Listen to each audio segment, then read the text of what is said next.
আমরা বোর্ডে 3টা প্রশ্ন দেখতে পাচ্ছি। এই প্রশ্নটি বিগত বছরে সার্চে আসছিল জৈব রসায়ন থেকে। প্রশ্নটি ছিল এরকম যে 3টা অপশনের মধ্যে কোন অপশনটির মধ্যে কনজুগেশন ঘটেছে।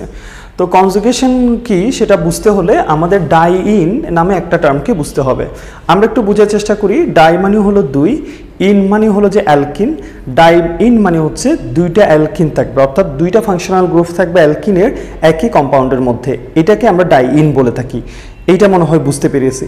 সেকেন্ড ব্যাপারটা আমরা বুঝবো, এখানে যে দেওয়া আছে 1 নম্বর যে এক্সাম্পলটি দেওয়া আছে তার মধ্যে আমরা দেখতে পাচ্ছি এখানে যদি আমরা নাম্বার কার্বনেটটা করি 1 2 3 4 5 6, আমি এদিক দিয়ে কেন নামকরণ করলাম, নাম্বারিং করলাম, এদিক দিয়ে করলে আমাদের 2 নম্বর কার্বনের ফাংশনাল গ্রুপ আগে আসে, সেই জন্য এদিক দিয়ে করলাম।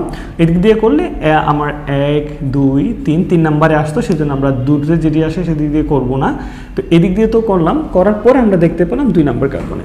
আমি যদি এখানে যদি একটু বোঝার চেষ্টা করি, সেটি হলো আমাদের 2 নম্বর কার্বন এবং 3 নম্বর কার্বন এই জায়গা দুইটার মধ্যে কিন্তু অ্যালকিন আছে। তো আমরা যদি এটা নামকরণ করি, নামকরণের নিয়মটা হলো এরকম, কয়টা কার্বন আছে? 6 কার্বন, তাহলে এটার নাম হবে হেক্স।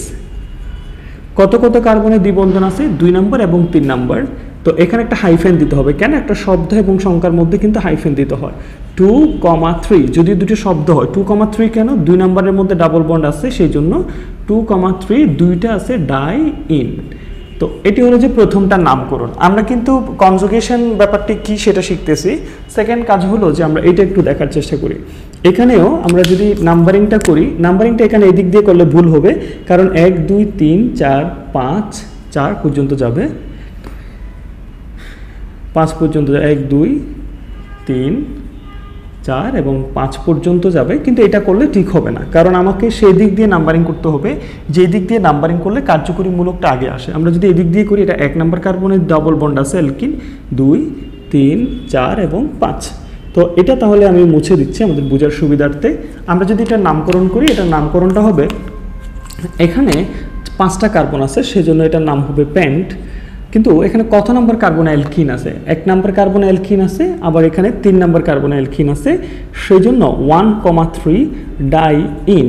এখানে একটা জিনিস মনে রাখতে হবে, আমি কিন্তু এখানে হাইফেন ব্যবহার করেছি, এটা ইউপেক রুলস, যে হাইফেন যদি ইউজ করি তখন আমরা শব্দ এবং সংখ্যার মধ্যে হাইফেন ইউজ করবো, কিন্তু আমি এখানে কমা ব্যবহার করেছি।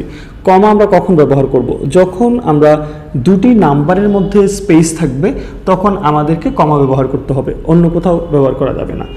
এটা বুঝলাম। থার্ডটা আমরা দেখি, এটা কিন্তু এদিক দিয়ে করতে হবে। কেন এদিক দিয়ে? এটা বুঝতেই পারছো যে ওদিক দিয়ে করলে আমাদের আগেই দ্বিবন্ধন আসে। তো 7 নম্বর কার্বন আছে, এটার নাম হবে হেফট। হেফট মানে হলো 7।